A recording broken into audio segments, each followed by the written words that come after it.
A esta hora presentamos el podcast de Mike.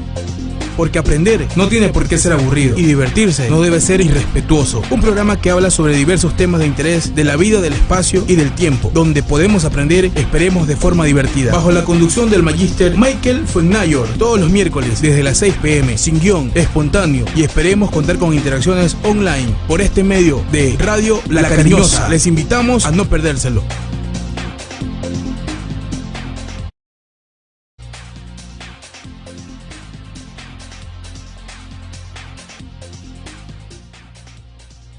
Todos los que nos escuchan desde aquí, desde Radio Online, Radio La Cariñosa, presentamos el podcast de mayo un poquito más tarde que de costumbre, pero bueno, queríamos aprovechar la oportunidad de salir al aire debido a que hay muchas ocupaciones y bueno, no queríamos perder la oportunidad de estar en nuestra cita de todos los miércoles a las 6 de la tarde, pero lo importante es estar, y hoy vamos a transmitir el podcast como ya está al aire.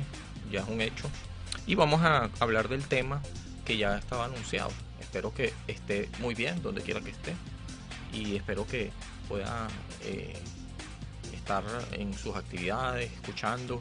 Algunos solamente nos escuchan, a veces eso se me olvida, por la plataforma Stream, que solamente es radio, no es audio escucha, solo eso, y no audiovisual, eso es lo que quise decir. De todas maneras, estamos al aire por las diversas plataformas, y especialmente por YouTube o Facebook Live. Entonces, bueno, hoy el tema que vamos a hablar, para no hacerlo más largo, esta presentación y la introducción del tema, porque hoy vamos a estar hasta las 7 de la noche, o sea, vamos a estar 30 minutos hablando del tema. Y bueno, vamos a hablar sobre el paradigma según Kuhn. Y bueno, ya vamos a ver, este es un autor que tiene bueno, ya él se murió hace tiempo, pero nos dejó un legado respecto a su teoría sobre las revoluciones científicas, y vamos a ver qué es el paradigma exactamente según él. Hay algunos términos que van a quedar allí, que están expuestos en su obra, en su libro, que tiene que ver con el paradigma, anomalías, crisis paradigmáticas.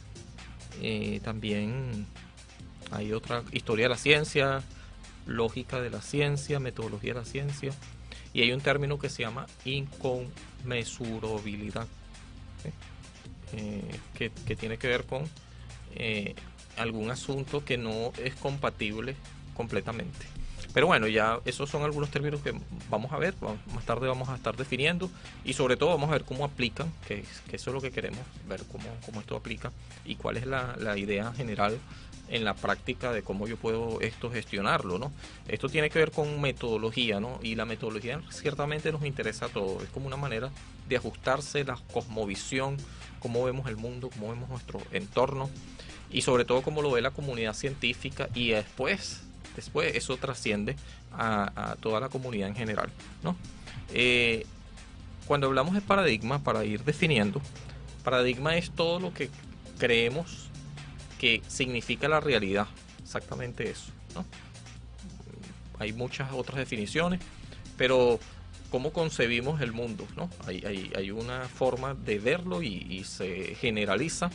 Por ejemplo, antes se creía que el mundo estaba geocéntrico, o sea que la Tierra estaba en el centro del universo, que nada se movía, que todo era inmutable. También antes se creía que los esclavos, cada persona tenía como ley, podía tener un esclavo, así como tenemos celular hoy, entonces las personas podían tener un esclavo, no había ninguna clase de problema, y eso estaba así, y era la realidad existente, no había ninguna especie de cuestión humanitaria violada al respecto, nada de eso, ¿no?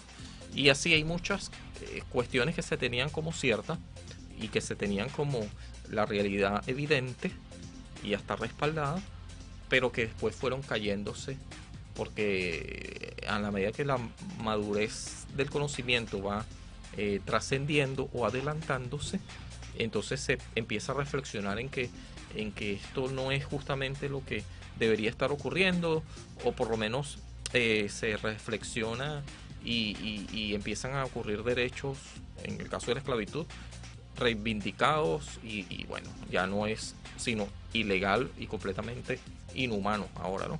Y la Tierra no está en el centro del universo, sino que siempre estuvo en las periferias, es decir, que el Sol siempre estuvo en el centro, hablando de la Vía Láctea, y no como se creía en el tiempo de Ptolomeo o en el tiempo de, por ejemplo, se nombra mucho en este libro Aristóteles, que también tiene en la historia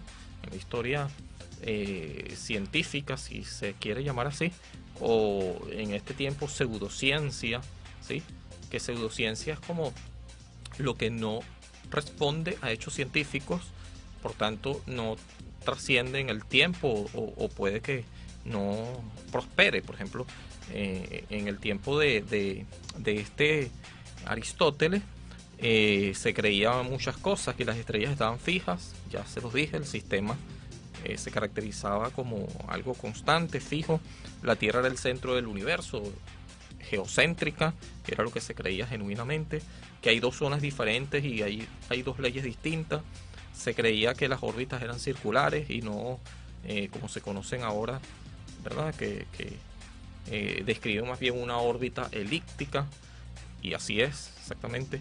Los principios básicos era en aquel momento de Aristóteles el principio de causalidad, que todo efecto necesariamente tiene una causa, todo lo que se mueve es movido por algo. Eso era lo que se creía en ese tiempo. Estamos hablando del 380, 322 a.C., ¿no? Ahora, este primer paradigma aristotélico de la física, de cómo se concebía, era algo cierto, eso no se discutía. Todo lo contrario, quien discutía esto se metía en problemas, porque además esto fue arraigado por la Iglesia Católica, y allí surge la escolástica, donde se adoptaron las ideas de Aristóteles como una norma fidedigna. Por eso es que cuando Galileo Galilei, él con un telescopio, yo aquí lo he dicho en otras ocasiones, pero esto es histórico, él ve en el siglo XVII que la física no era como se concebía, que él estaba viendo que todo se estaba moviendo, y no es que era inmutable como se creía, que habían imperfecciones o cráteres, montañas en esos círculos que se creían perfectos, que Júpiter tenía 4 satélites o 4 lunas orbitando alrededor de él. Y bueno, esto él lo reveló, y por revelarlo era como romper un paradigma, ¿no? Esto provocó una revolución científica. También Nicolás Copérnico, ¿sí? Él también, de hecho, el libro que él escribió habla sobre las revoluciones de los cuerpos celestes y todo eso, ¿no? Pero hablando de Galileo Galilei, muy conocido, un italiano, ¿verdad? Ya se murió también hace tiempo, en la era del renacentismo. Esto es cultura general, tampoco estoy inventando nada nuevo aquí. Él justamente se le conoce como el modernismo, una transición al modernismo, y el que incursionó, o por lo menos uno de los más relevantes, lo que se conoce ahora como el método científico, ¿no? De que todo se tiene que, más bien, en vez de especular, ir en base a dogmas como autoridad, más bien se tenía que comprobar con algunos experimentalmente, ¿sí? Y así que eso se estableció y se rompió con el paradigma anterior, o por lo menos se tenía esta especie de ruptura proclive, porque el nuevo paradigma en física señalaba una cosa completamente distinta a lo que ya había nombrado antes y lo que se concebía desde Aristóteles. No hay dos zonas diferentes, las leyes funcionan igual para uno y otro. El éter, como el quinto elemento o la quinta esencia, eso no existe, el éter. No hay leyes de movimientos distintas, creo que ya lo mencioné. La dinámica o movimiento es efectivamente así. El estadio de la dinámica y de la mecánica es completamente muy evidente en los movimientos de celeste o de los cuerpos celestes. Bueno, también se impulsaron otras cosas como el movimiento de proyectiles, la caída de la aceleración constante. Todavía no se hablaba de la ley de la gravedad porque más tarde Newton fue el que terminó describiéndola. Y se anticipa la ley de la inercia, que bueno, Newton también terminó describiéndola y defendiéndola en su tesis. El Sol tiene muchas manchas. Otra de las cosas es que los cuerpos celestes no son perfectos como se creía, que la Tierra definitivamente no está en el centro, es el Sol, que hay cráteres o montañas en la Luna, que Júpiter tiene 4 satélites o estrellas, que hay muchas más estrellas a las que parecen verse. Esto ocurrió como una revolución, es el nuevo paradigma de la física y es lo que se sostiene hasta ahora y ha ido en crecimiento. Y esto, por supuesto, todo esto dinamita pues, completamente o echa de lado o relega por completo todo lo que se concebía como en el tiempo de Aristóteles. Ahora, ¿por qué hablamos de esto? Porque aquí lo que queremos ver, y por lo menos recordar, porque esto es algo completamente comprobable desde el punto de vista científico y teórico y todo eso, es que un paradigma no es tan fácil de romper. Pareciera que esto es evidente o obvio, ¿no? Todo lo que conocemos ahora y cómo concebimos el mundo, ¿no? Pero es que así no fue siempre. Y es más, por muchos años, estamos hablando de hasta muchos siglos, ¿sí? Se concebía la postura aristotélica como un hecho, ¿sí? La gente decía, bueno, es una realidad, y la realidad cómo la concebían, cómo era la cosmovisión. Bueno, que nosotros éramos el centro del universo, que estamos en el centro del universo, la Tierra, o sea, geocéntrico, eso es lo que quiere decir, ¿sí?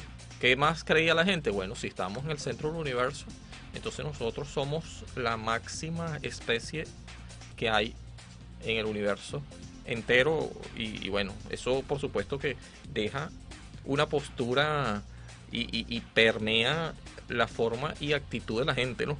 Porque bueno, se creía que éramos dioses, una especie de pseudo dioses, porque estamos en el centro del universo, pero no, nada que ver. Ni siquiera estamos en el centro, ni siquiera tan cerca, y menos mal, ¿no? Porque si estuviéramos tan cerca del Sol, ni siquiera existiéramos, pero no estamos en el centro ni nada de eso, en el centro está el Sol. Y bueno, usted dirá, bueno, es evidente, claro, es obvio, ¿no? Pero no se creyó así. Y es más, muchas de las cosas que creemos ahora mismo son paradigmas también, como les decía, paradigmas en el concepto más básico que ya mencioné al principio, es que todo lo que creemos o que creemos que es cierto y cómo concebimos la realidad o cómo concebimos el mundo, eso es un paradigma, ¿no? Pero claro, es respaldado por la comunidad científica, más allá de puro dogma, que antes, bueno, en la era del oscurantismo era puros dogmas, pura gente, bueno, ¿tú qué crees? Bueno, sí, como lo dice Aristóteles está bien porque él siempre dice la verdad, y no lo comprobaban, no tenían ningún experimento ni siquiera básico al respecto, sino se concebía como una autoridad, como lo dice la iglesia, como lo dice Aristóteles, como lo dijo tal persona. Entonces no, esa es la verdad inmutable. Y además el paso del tiempo, y eso es lo que pasa con los paradigmas, por eso se rompen, van acumulando anomalías, cosas que no se pueden explicar dentro del paradigma. Y eso fue lo que pasó justamente con el paradigma aristotélico, ¿no? Que no se podían resolver esas anomalías, ¿sí? Aunque Ptolomeo intentó resolver muchas cosas para salvar la teoría cómo se concebía el paradigma aristotélico, la física, que entre otras cosas, ¿sí? Entonces, Aristóteles tenía esto, y entonces Ptolomeo, viendo las anomalías y que se amenazaba con romper este paradigma, lo que hizo fue ajustes, ¿sí? Y estos ajustes, por ejemplo, tuvieron que ver con el epiciclo, que es el ciclo del cómo se mueven. ¿Cómo explicas esto? Que se muevan si supuestamente no se mueven, hablando de los cuerpos celestes. y él hizo algunos ajustes, hizo muchos ajustes que ya no se podían ni siquiera justificar, ¿sí? Por eso es que con el tiempo era insostenible todas estas anomalías dentro del paradigma. Ese es un concepto que ya les decía que tenía que justificarse, ¿no? El paradigma tiene una anomalía, y cuando ocurre una anomalía entra en crisis el paradigma, ¿sí? O cuando hay una acumulación de paradigmas, ¿no? Entonces la comunidad científica, que son las personas que creían en cierto paradigma de cómo concebían las cosas, empieza a cuestionarse, porque ya no pueden tener una explicación al respecto. Y bueno, empiezan a ver otro paradigma que reemplace el anterior, porque ya es insostenible, ¿sí? Ahora, ¿qué tiene que ver esto? Es que nosotros también, en este tiempo, nosotros tenemos creencias, ¿sí? Nosotros tenemos percepciones, cada uno lo tiene, pero también hay cosas que son generales, ¿no? Por ejemplo, esto de terraplanista, de que la Tierra es plana, bueno, usted lo podrá decir y sostener, pero no es un hecho científico, ¿sí? Antes se decía sí, era un paradigma que se sostenía, pero ya es insostenible. Ya hay muchas incongruencias, y además otra de las cosas que pasa cuando un paradigma se rompe o es que hay instrumentos o hechos históricos, la aparición de instrumentos, por ejemplo el telescopio, y el telescopio con más alcance, y una nave que puede ir a la luna y ver ahí propiamente. Esos hechos experimentales terminan con definitivamente romper ciertas creencias, porque ya se está evidenciando de que no es así como se venía sosteniendo, y no se puede ser tan testarudo en creer algo que no es equiparable a la realidad, ¿sí? Aunque también aquí puedo decir, bueno, ¿qué es la realidad? Porque antes se concebía de una forma y después se concebía de otra. Y puede ser que una de las cosas que sostenemos ahora como realidad, si se sigue investigando, probablemente no sea así. Y entonces haya otro cambio de paradigma por muchas de las incongruencias o anomalías que se vayan acumulando. Entonces, ¿qué es la realidad? ¿Cómo se puede sostener la realidad? Bueno, afortunadamente, cuando hablamos de paradigma, es precisamente eso. Paradigma no es igual a la realidad. Paradigma, y no queremos llevarnos esa definición en mente. Paradigma es, como ya les había dicho, una creencia de cómo son las cosas, y claro, se sostiene con la ciencia en muchos de los casos, pero también la ciencia debe reconocer, y así debe ser, es que es progresiva, es decir, que con el tiempo puede que algunas de las cosas que concebimos ahorita como una tesis empiecen una crisis, y entonces, como les decía, caigan en una antítesis, y finalmente haya una síntesis, o se termine concluyendo otra cosa, ¿sí? Tesis, antítesis, síntesis, ¿sí? Y es que no se puede sostener algo obligadamente, ¿no? Si es que la realidad no lo representa, ¿no? Si es que se experimenta otra cosa, ¿sí? Por medio de una investigación seria y que sea además comprobable y aceptada por la comunidad científica. Entonces eso empieza a provocar una revolución científica, que es la ciencia cuando se ven estos conflictos que a lo largo de la historia han ocurrido, por cierto, como ya les mencioné, el caso de la esclavitud, el caso del geocentrismo, y en el caso de muchos otros movimientos, la Revolución Francesa, la Revolución Bolchevique, la Revolución industrial, en fin, hay muchos movimientos históricamente que son movimientos sociales, a veces no necesariamente hechos científicos, pero lo cierto es que provocan un antes y un después, por así decirlo, de cómo se concebía la realidad. Y cuando se quiere romper un paradigma, no es porque se quiera hacer de forma testaruda, una vez más, tampoco se debe dejar de aceptar por ser testarudo, pero la verdad es que sí provoca conflicto, ¿sí? Por eso se habla de revolución. Es que alguien que siempre ha creído algo por toda la vida, de una forma, cuando le expliquen que no es así, probablemente haya resistencia, ¿sí? Entonces esos son estos conflictos que provocan o la revolución científica y las revoluciones históricas, sociales, como las que ya mencioné. Entonces hasta ese momento se cuestiona lo que ocurre y además se puede comprobar si es que es el caso. Entonces puede que haya una contradicción y esta contradicción precisamente puede ser insalvable, ¿sí? Y por eso el otro término que manejábamos es inconmensurabilidad. Inconmensurabilidad es eso, ¿no? Que es insalvable, no es totalmente incompatible, ¿sí? Por ejemplo, no se podía sostener todavía paralelamente las teorías o las formas de concebir el mundo de Aristóteles, porque no podemos hacer, una cosa no tiene que ver con la otra, es inconmensurable, incompatible, es lo que significa eso, pero incompatible a un grado sumo. O sea, no se puede conciliar, no se puede convivir junto una cosa con otra. No puedes creer que la Tierra está en el centro y al mismo tiempo que el Sol está en el centro. No, o sea, tienes que deshacerte de ese viejo paradigma para poder establecerlo. Y uno dirá, bueno, ¿será que es que la Tierra empezó a estar en el centro o dejó de estarlo? No, siempre la Tierra estuvo donde está. Eso. Lo que va progresando es nuestro conocimiento de nuestra concepción, y los hechos científicos van haciendo que entendamos muchas cosas. Y no hace falta ser un científico, un erudito del tema como para entenderlo. Es que todas las cosas que nosotros conocemos ahora y vemos como obvias, en el pasado no fueron así. Y probablemente las cosas existentes ahora mismo sean paradigmas que no se puedan sostener en el futuro. Puede que haya una ruptura paradigmática, ¿sí? O lo que llaman un hecho precientífico, una ciencia normal, que la ciencia normal es la que es la norma actual, ¿sí? Como que se sostiene sobre ciertos parámetros, ¿sí? Ciertos postulados, ¿sí?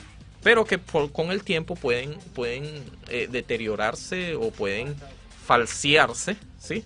Como decía Karl Popper, que precisamente Thomas Samuel Kuhn, que es el que estamos hablando, en su libro Las estructuras de las revoluciones científicas, libro publicado en 1962, que es del que estoy sacando todo este tema, él hablaba de Karl Popper, pero Karl Popper tenía una postura completamente distinta. Bueno, no tan distinta, pero sí su enfoque era más bien, él veía la ciencia como un hecho, no como científico, como el caso de Kuhn, ¿no? Sino que él la veía más bien como una cuestión que tiene que ver con el hecho de que lo que intenta la ciencia es falsear negativamente, entonces, y no tan positivistamente como lo veía Kuhn. Es decir, la ciencia lo que hace es ver, o intenta al menos, esto es mentira, esto es mentira, esto es mentira, y va descartando, ¿no? Entonces lo que entra en ese filtro es lo cierto, y entonces en adelante es lo que se va a tomar en serio y sería el nuevo paradigma, o por lo menos los bloquecitos que lo sostienen.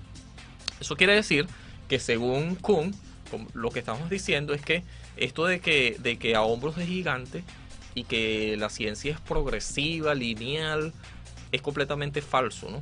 Uno quisiera creer que es cierto, ¿no? No, porque hay cosas que no se pueden sostener unas con otras, ¿no? Es decir, puede que de pronto haya una nueva idea que nos diga y que nos replanteemos todo lo que hemos creído hasta este entonces, ¿no?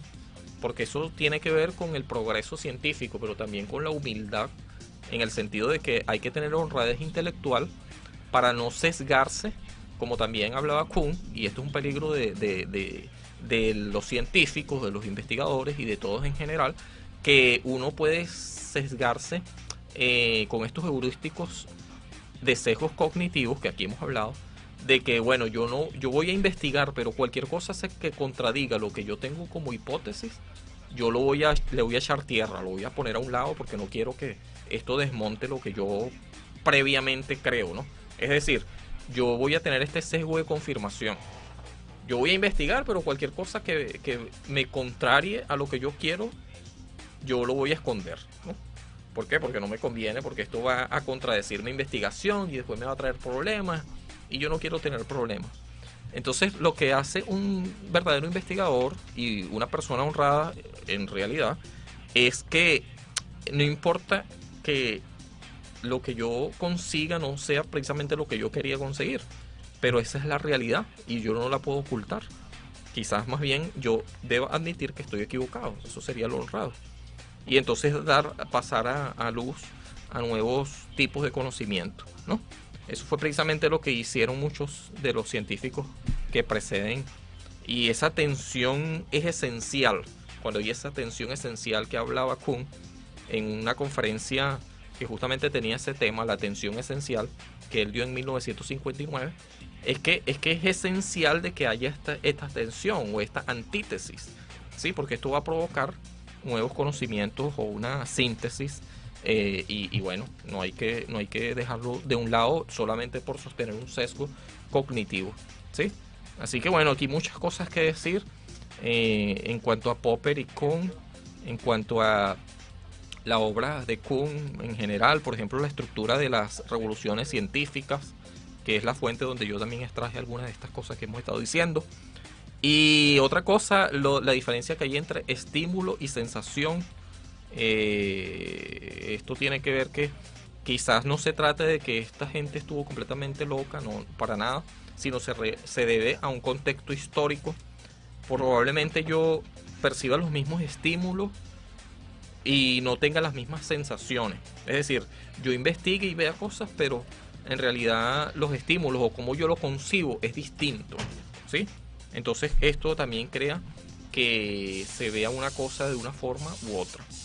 Entonces, este es lo que queríamos hablar en este tema. Hay muchas cosas que ya aquí quedaron en el tintero, que probablemente la hablaremos en otra ocasión. Esto tiene que ver con, sí, como les decía, con la metodología, tiene que ver con la realidad del conocimiento, de cómo concebimos las cosas, que es precisamente el hecho paradigmático. Y es que en la práctica diaria nosotros siempre nos tenemos que estar moviendo en cuanto a cómo concebimos el mundo, cómo concebimos las cosas, pero también tenemos que reconocer de que probablemente la realidad no sea justamente esa. Así que debemos estar pendientes de los avances que ocurran y nutrirnos de ellos si es posible. Claro que lo es, o en este tiempo de revolución informática donde hay tanta información, para ver cuál es el conocimiento actual, ¿sí? O qué cosas están moviéndose por allí, ¿verdad? Para nosotros también estar siempre actualizados en cuanto a nosotros avanzar en función de cómo concibamos las cosas, actualizarnos, justamente eso. Y bueno, también no ser tan testarudo en arraigos de viejos paradigmas, estar teniendo una mente abierta para poder seguir adelantando en función a conocimiento, pero no conocimiento de tipo especulativo o conocimiento del tipo de que yo me las sé todas, ¿no? Sino para humildemente ver que estos paradigmas de cómo concebimos las cosas ahora probablemente sean temporales, y quién sabe, de aquí a 1000 años todo lo que estamos diciendo hoy sea otra cosa, y la verdad como debía ser, y esto ya ha ocurrido, como los casos que mencioné. Así que nos ayuda a entender de que nuestra realidad y cómo la concebimos probablemente no tenga nada que ver con el certero forma de concebir las cosas, o la realidad misma no sea justamente como la plantea el paradigma actual, pero es lo que tenemos y precisamente es lo que se adelanta como conocimiento actual, o como se dice aquí en el libro, la ciencia actual. Hablando de la ciencia actual, es como una ciencia que se sostiene permanentemente, pero quizás con el tiempo no prevalezca, es decir, es una ciencia normal, ¿sí? Es la norma de hoy, pero probablemente no sea la de mañana, ¿sí? Esto no es para enredarnos, ¿no? De hecho, hay mucho conocimiento que sí se va acumulando, ¿sí? Pero, y precisamente esas contradicciones enriquecen y adelantan de forma científica y de forma epistemológica, hablando del conocimiento, y por supuesto que ocurran es importante también, súper importante. Como decía, estos son tensiones tensiones en el discurso de Kuhn, tensiones necesarias, ¿sí?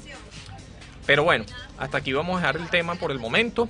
Ya vamos a seguir con otros temas y la programación habitual que ofrece Radio Online, Radio La Cariñosa.